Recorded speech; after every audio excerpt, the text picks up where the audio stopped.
Hi, my name is Sheila Corona. Welcome to Sassy Seer Sheila and New Light Streaming Love, as this will be seen on both channels. This is The Day My Pet Rock Died by Jason Gray. The original transmission date was May 30th, 2026. 1983 was a different world. There were no smartphones, no internet, no social media. Most childhoods unfolded in neighborhoods, schoolyards, back lanes, and vacant fields. Imagination did most of the heavy lifting, and for reasons I still cannot fully explain more than 40 years later, one of the most important possessions I owned at 9 years old was a pet rock. Not one of the fancy pet rocks people bought in stores. Mine was homemade. A simple plastic strawberry basket turned upside down, a piece of foam on the bottom, and inside it, an ordinary rock.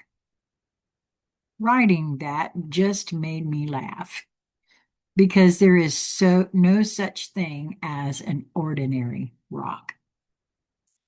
That was it. No special No special markings, no magical powers, no hidden treasure, just a rock. Yet, somehow, to the 9-year-old version of me, it was much more than that. It was mine. Someone had given it to me as a gift, and from that moment forward, it became important. I carried it around, checked on it, protected it, made sure it was safe. I think it even came with instructions on how to care for it. I had built an entire world around something most people would have walked past without a second glance. That is one of the most beautiful things about childhood. Children can transform ordinary things into extraordinary things simply by loving them. One morning, I carefully placed my pet rock inside my backpack before leaving for school. I remember feeling happy that day. My little companion was coming with me. The walk to school was just another ordinary walk through Saskatoon, or at least it began that way. Some older kids decided to pick on me along the way. Nothing unusual by childhood standards, just enough pushing and shoving to remind you where you stood in the social hierarchy of elementary school. I remember them pushing against my backpack, laughing, not caring, not knowing. To them, it was nothing. To me, it was everything. When I finally got away and opened my backpack, my world stopped. The plastic strawberry basket was crushed, broken beyond repair. The foam inside had been ripped apart. The little home I had made for my pet rock was destroyed. I just stood there, staring at it. I remember feeling disbelief at first, then sadness, then something much bigger than sadness, devastation, the kind only a child can feel, the kind adults often forget they once experienced. I stood there and cried. Not quietly, not a few tears. I sobbed, absolutely sobbed over a rock. At least that is how it would appear to an adult looking back. It was never really about the rock. It was about what the rock represented. It was about innocence. It was about attachment. It was about having something that mattered deeply to me and discovering that somebody else could destroy it without ever understanding its value. The kids who broke it probably forgot about it before the end of the day. I remembered it for the next 43 years. That is the strange mathematics of childhood. The moments that shape us are rarely the moments anyone else notices. I never told anyone, not my parents, not my teachers, not my friends. I carried the memory by myself. The little boy standing there, holding the broken remains of a plastic strawberry basket, simply absorbed the loss and kept walking. School still had to happen. Life still had to continue. I zipped up my backpack and moved forward, but some part of me never forgot.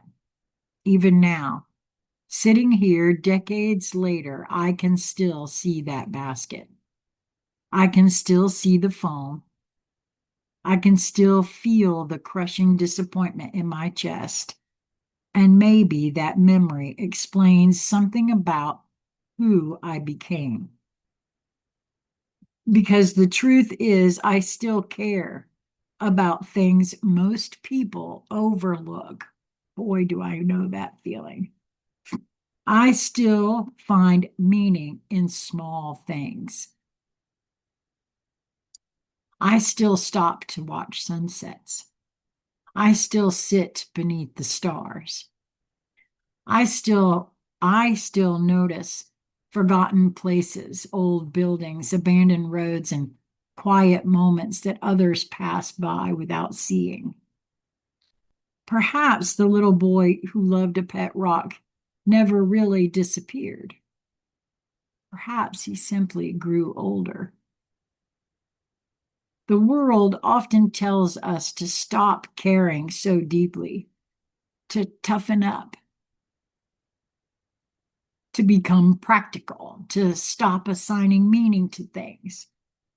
I am grateful I never completely learned that lesson, because the same part of me that mourned a broken pet rock is the same part of me that writes today. That same part that remembers, the same part that wonders, the same part that still believes ordinary things can hold extraordinary meaning, and somewhere, buried beneath 43 years of memories, there is still a 9-year-old boy standing on a Saskatchewan street with tears streaming down his face, holding the broken pieces of something he loved. I wish I could go back and tell him something.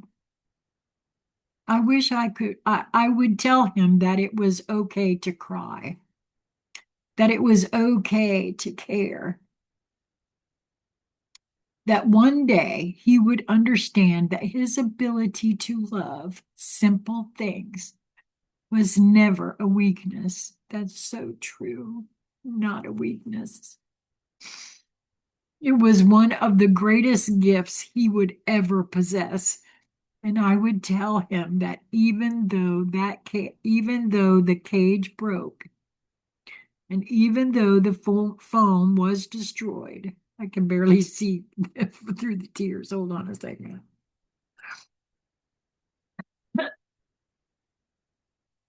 Even though the cage broke, and even though the foam was destroyed, the thing that truly mattered survived. The rock was never the treasure. The heart that loved it was. That is so true, Jason. Lately, there has been a shift in my writing. For years, I found myself looking outward toward mysteries, toward ideas, toward the sky, toward the great questions that seemed to sit beyond the horizon of ordinary life. I chased patterns, possibilities, the architecture of things unseen. But somewhere along the way, the direction changed. The deeper I traveled outward, the more I found myself being pulled inward, back toward the places I came from, back toward the people who shaped me, back toward the roads I walked, the schools I attended, the rivers I explored, the faces I loved, the mistakes I made, and the losses I still carry. At 51 years old, I find myself standing in a strange place,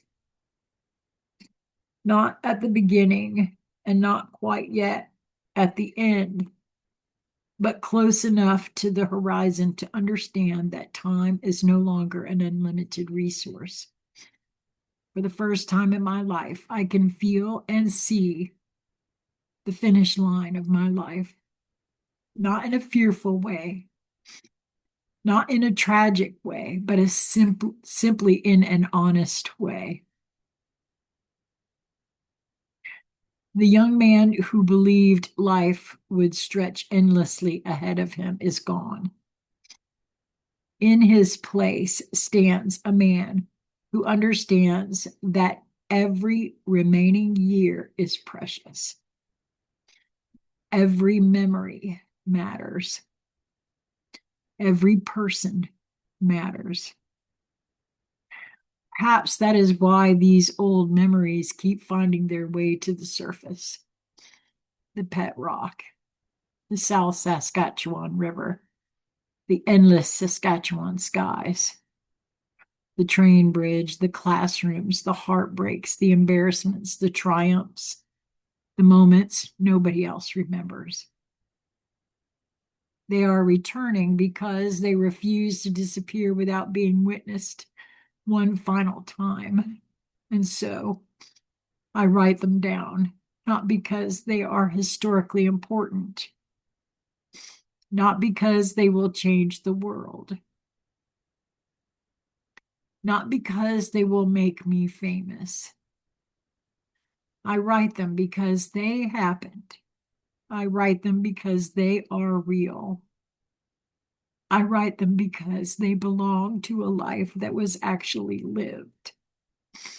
Whether no one reads them, one person reads them, or a million people read them, is becoming less important to me with each passing year.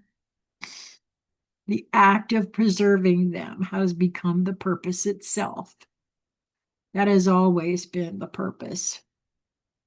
My writings, transmissions, and stories are an archive, a record, a collection of proof that I was here, proof that a boy once rode his bicycle through Saskatoon, proof that he carried a pet rock in his backpack, proof that he stood beside rivers and stared at clouds,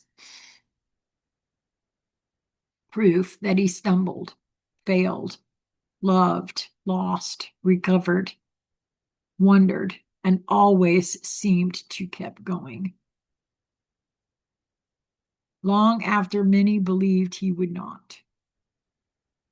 There are more stories coming, many more, hopefully, some of them beautiful, some of them extremely painful, some so deeply personal that I have carried them in silence for decades.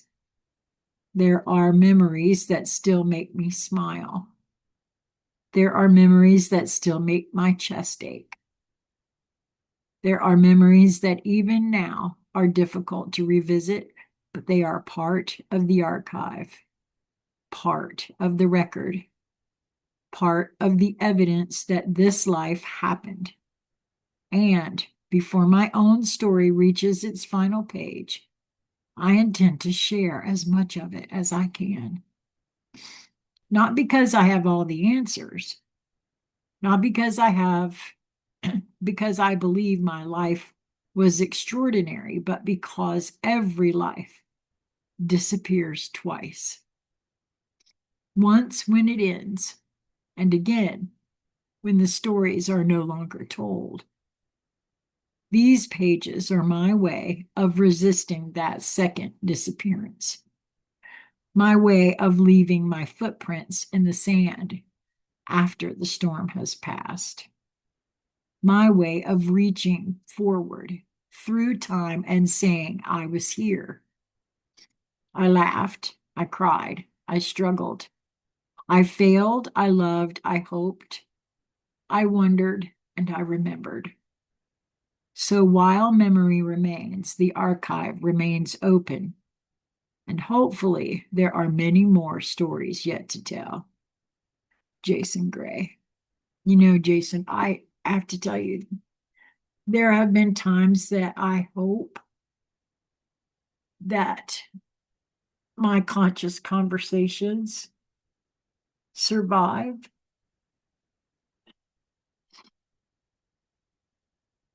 mostly because that in many ways that's an archive of such of a type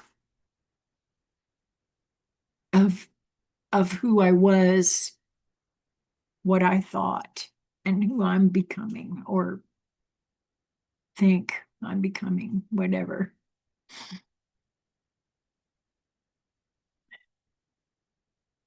I've never been much of a writer or anything like that, but that was always kind of. I've also done some recordings that I am hopeful will be shown to my granddaughter one day. So I get it. I get exactly what you're speaking on there. Wow. Well, that's it for me today. Now comes the uploading part, which is really where all the work is. I hope that you move towards that which brings you joy in each moment that presents itself to you. If you want to chat with me, reach out consciousconversationcentral@gmail.com. And what else? That's it. Be well, my friends. Till next time.